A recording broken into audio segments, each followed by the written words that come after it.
Así como existe gente que crea sin parar, existe la imparable camioneta Ford Maverick que no deja de ganar.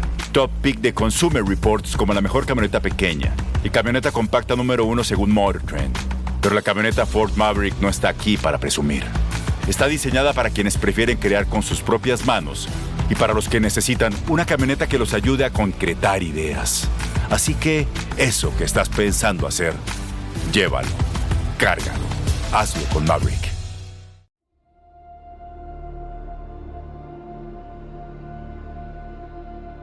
La luna deslumbrante asoma entre los árboles. La oscuridad de la noche lo inunda todo. Y una tenue niebla comienza a aparecer. Adéntrate en el bosque. Busca el árbol viejo. Siéntate a su lado. Ponte cómodo, cierra los ojos y escucha la historia que traen hasta ti las criaturas de la noche. Bienvenidos. Estos son los cuentos del bosque oscuro.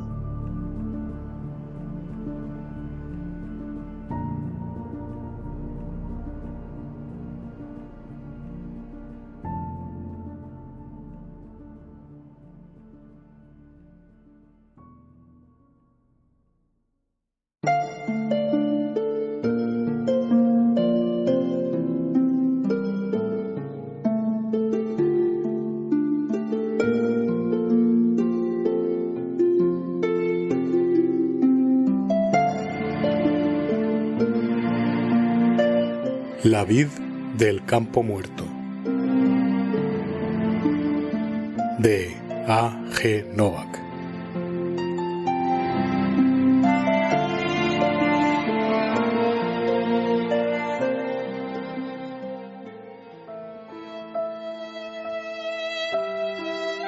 El hombre se analizó las manos arrugadas por años en contacto con la tierra y la intemperie. Se veían trabajadas y cansadas, pero sobre todo vividas con intensidad en el camino que le tocó en suerte recorrer. Tras acomodarse el sombrero de ala ancha, las colocó a la espalda y levantó la vista. Un niño de 8 años correteaba entre las viñas, zigzagueaba y lanzaba aspavientos como si cada robusto tallo tuviera intención de atraparle. Rodolfo levantó las cejas al percatarse de que nunca permitió que sus hijos jugaran de pequeños cerca de las vides. Tuvo que reconocer que su primogénito tenía razón al decir que malcriaba al chaval. ¡Abuelo, mira! El niño hizo un amago de voltereta que acabó con su cara en la tierra roja repartida entre las hileras. El pequeño observó desde abajo al anciano, primero con sorpresa, después con los ojos velados por lágrimas incipientes. Al ver el gesto severo del abuelo, las reprimió, aunque una se atrevió a escapar. Bajó por la suave mejilla manchada de arena, dejando un surco, y aterrizó en la camiseta. La expresión del niño era decidida al levantarse, pero al ver la herida que él mismo se había provocado en la rodilla derecha, el llanto amenazó con brotar de nuevo. ¿Quieres que te cuente una historia? Su nieto atrapó la respiración entrecortada. La distracción vino en el momento justo en que empezaba a llegar la quemazón a la pierna. Tragó saliva y asintió sin decir palabra. «Pero es un secreto de las haciendas vinícolas», continuó el abuelo. «Solo pueden conocerla los niños mayores y valientes. ¿Tú eres valiente?»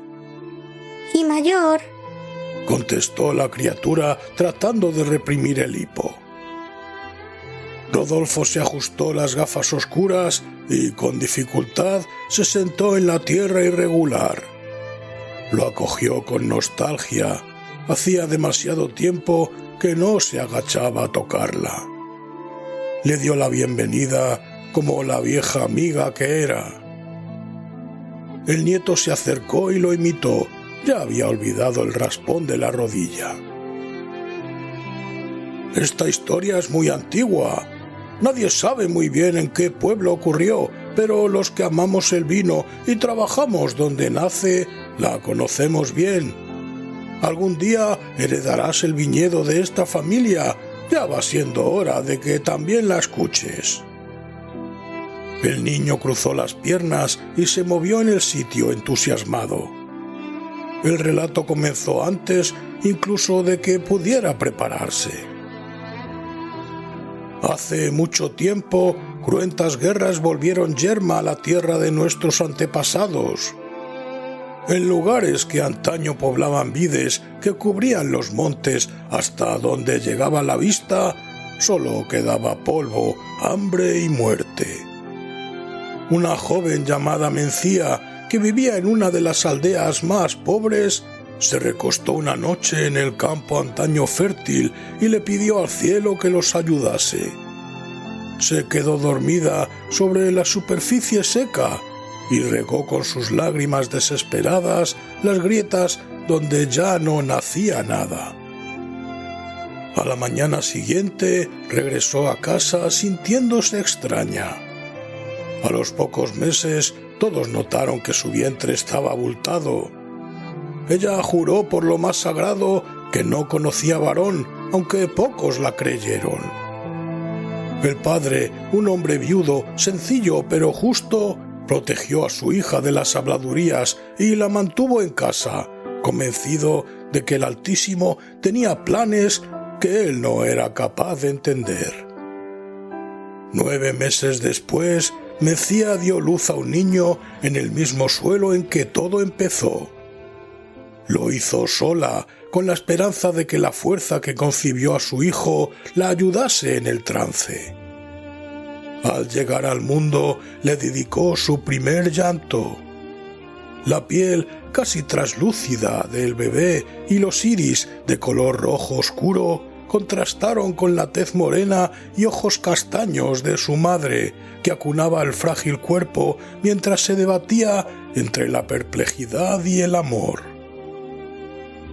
En el lugar donde nació Diego, como llamó Mencía a su hijo, creció al poco una imponente y solitaria vid que comenzó a dar frutos al mismo tiempo que el niño empezó a caminar.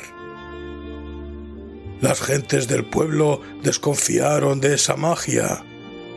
Muchos vecinos tenían miedo, nunca habían visto a un chico como aquel y pensaban que sus ojos eran una prueba de que la madre tenía tratos con el demonio.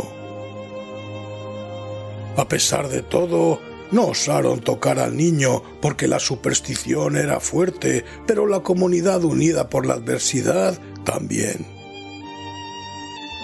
Para evitar problemas de algún desaforado, el cura del pueblo llegó a un acuerdo con todos.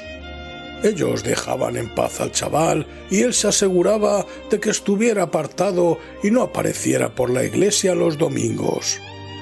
Por mucho que el aspecto del crío fuese peculiar, la teoría del sacerdote era que Mencía fue seducida por un viajero extranjero que la dejó preñada antes de desaparecer. No vio motivo alguno para ir más allá de un calculado ostracismo. Pero el aislamiento al que las antiguas costumbres y el temor vecinal condenaron a la infeliz madre y el vástago no impidieron que el pequeño albino creciera fuerte y feliz, ignorante de la animadversión que provocaba allí por donde pasaba. Cumplidos los 17, Diego se convirtió en un fuerte muchacho que ayudaba a su abuelo en las tareas más duras sin pestañear. Aunque no era del todo parte de la comunidad ni hablaba con nadie de forma regular, la gente toleraba su presencia y entró en tratos con la hija del herrero, una hermosa zagala que nunca le temió. La relación se convirtió en poco tiempo en un amor prohibido. Se veían a escondidas, pues sabían que el padre de la joven nunca lo aceptaría. dominados por la pasión de juventud, planearon escaparse hacia reinos lejanos, donde poder casarse y dar rienda suelta al amor. La noche que tenían planeado fugarse, se citaron en la vid del campo muerto, como llamaban los lugareños a la parra que se erguía solitaria en medio de la tierra baldía. Pero el padre de la chica la siguió y descubrió el beso del pecado que desató su ira. Cegado por la vergüenza de que su hija menor hubiera tenido contacto carnal con el apestado del pueblo, se abalanzó sobre el chico con uno de los martillos de herrar. Los golpes que siguieron hicieron manar la sangre del muchacho a borbotones y regó la tierra que rodeaba la vid que nació con él. El herrero se llevó a su hija a la fuerza y dejó a Diego malherido en mitad del campo, seguro de que las graves heridas que le había infligido harían el resto. Pero el día llegó y él continuó respirando, y la sangre se filtró en la tierra, donde germinaron cientos de hermanos de la parra que desde ese día hicieron que ya nunca estuviera sola. Y la vid del campo muerto se multiplicó y el niño que nació de ella fue consciente de su poder. La tristeza le estrujó el corazón al comprender cuál era su destino.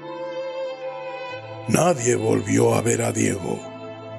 Cuenta la leyenda que cuando la desesperación y el hambre atacaba a un pueblo, un chico albino aparecía para regar las haciendas con su sangre.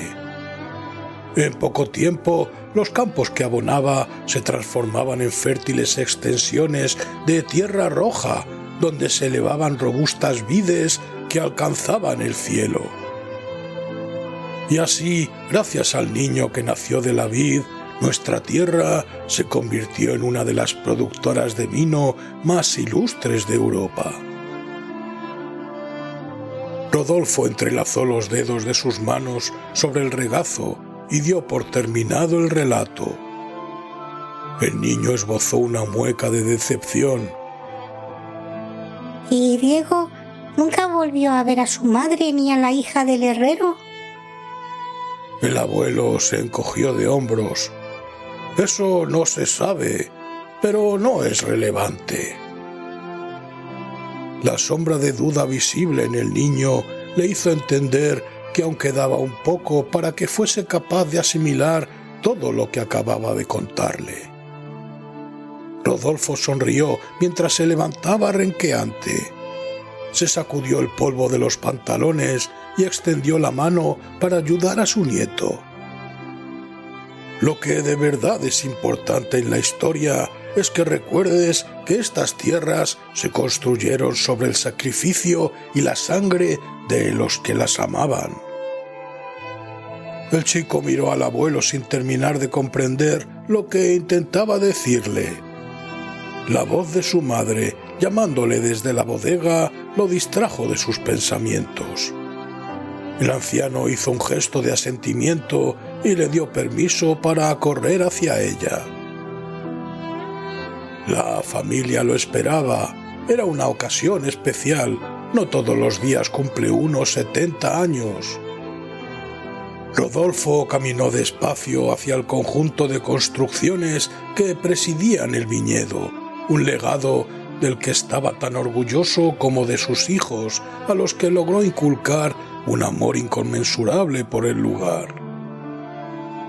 Casi todos habían tomado ya asiento en la enorme mesa preparada en la parte alta de la bodega y abrían las botellas de la mejor añada para celebrar el aniversario.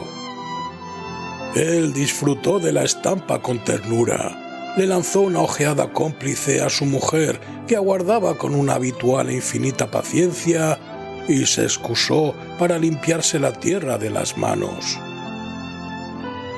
Delante del espejo del baño se quitó el sombrero y las gafas. Con un gesto firme de quien está habituado, se deshizo de las lentillas que protegían sus ojos, rojos como el vino que producían las viñas desde hacía décadas.